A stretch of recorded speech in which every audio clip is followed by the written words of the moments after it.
We're here to talk to you today about the first and most important part of the home buying process, financing. I have with me my most trusted mortgage advisor, and we're just going to roll into the questions. First is, Greg, consumers want to know, how do they get pre-approved in today's marketplace? Pre-approval is important. It starts with an analysis of the buyer's income and assets to determine how much they can afford and how much they're going to spend for down payment and closing, as well as a credit review to make sure that their payment history meets the needs of the loan. A good lender will not only pre-approve someone and tell them of their maximum buying potential, but also choose with them a price range and payment range that keeps the affordability constant so they don't find difficulties in making their payments later on down the road.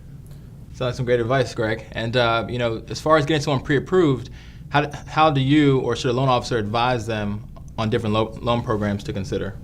Well, that comes hand in hand with the pre-approval. Once we gain all that information from them, we can use that to reference any available programs, see how their eligibility meets up to the needs of those, and then determine with them what's most suitable for their finances moving forward. Okay. And, I've seen this, and consumers see it as well, that from lender to lender, rates and also the fees that are charged vary. Why is this? Well, a lot of it relates to the size of the bank. The more loans you make, the lesser the cost and rates can be.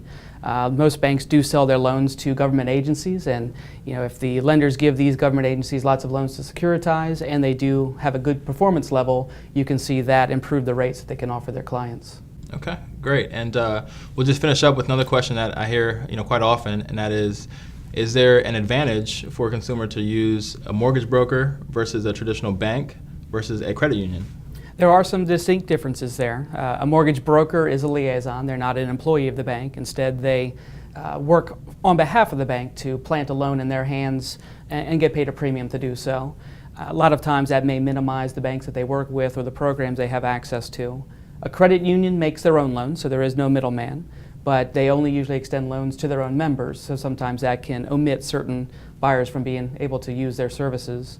And then your traditional banks and lenders such as ourselves, then you can extend loans to anyone. You don't have to be an account holder. We have access to many more programs that are in the area, and as well we do a lot of business with all types of loans, so it can relate to lower interest rate options for buyers.